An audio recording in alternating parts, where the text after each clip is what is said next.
সালমান খান যখন সিকান্দার বের করলো মুরুগু দাসের সাথে, তখন অনেক হাইপ ছিল ব্যাপারটা নিয়ে। তো সালমান খান সেটা না করে যদি এই গোপীচাঁদ, মানে যিনি সাউথেও অতটা ভালো ডিরেকশনে কাজ করেন এর আগে, ক্র্যাকের মতন আর কয়েকটা আজে বাজে সিনেমা তিনি করেছিলেন, তা এই গোপীচাঁদ কিন্তু আর যে সিনেমাটা বার হয়েছে সানি দেয়ালের, সেখানে কিন্তু যথেষ্ট ভালো কাজ করেছে। সিনেমায় এখন যেমন দেখানো হয় ব্যাপক লাউড বিজিএম এবং অ্যাকশন, এখানেও লাউড বিজিএম এবং অ্যাকশন রয়েছে। আর মোটমাট কথায় এই অ্যাকশনের পিছনে কমেডি রয়েছে, এবং যে ভিলেনগুলো করা হয়েছে লার্জার দ্যান লাইফ, সেই ভিলেনগুলো কিন্তু মানে খুবই দুর্দান্ত। দেখতে দেখতে আমার পুষ্পার কথা মনে পড়ছিল, পুষ্পায় যে ধরনের ভিলেনগুলো রাখা হয়েছিল এজি টাইপের, এখানেও সেমনই রাখা হয়েছে। এবং ভিলেনের চরিত্রে রণদীপ হুদা, তো সেও যথেষ্ট ভালো কাজ করেছে। সানি দেওয়াল তার নিজের যে যেমন ধরনের অভিনয় তিনি করেন তেমনই অভিনয় করেছেন, এক্সট্রা কিছুই করেননি। সিনেমায় দেখানো হয় যে রণদীপ হুদা একজন ওয়ার্কার ছিল, যে কিছু টাকা পেয়ে যায় শ্রীলঙ্কা থেকে এসে, সে একটা গ্রাম দখল করে এবং সে তাদের উপর নানাভাবে অত্যাচার শুরু করে।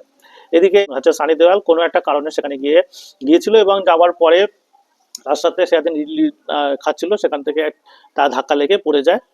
তাকে সরি বলানোর জন্য সে মারতে মারতে রণদীপুদা অব্দি চলে যায়। এই হচ্ছে মোটমাট কাহিনী। এটা অনেক ফানি লাগে ব্যাপারটা, কিন্তু সিনেমা দেখতে বসলে আপনার অত্যন্ত ভালো লাগবে। তো সলমান খান যদি সিকান্দারের জায়গায় এই জাট সিনেমাটা করতেন, তাহলে আমার মনে হয় অত্যন্ত আরো হিট হওয়ার একটা চান্স ছিল। তো যাই হোক, সিনেমা নিয়ে আরো এরকম খবরাখবর পাওয়ার জন্য অবশ্যই লাইক, সাবস্ক্রাইব এবং ফলো করতে ভুলবেন না। লাইকটা অবশ্যই দেবেন। ধন্যবাদ।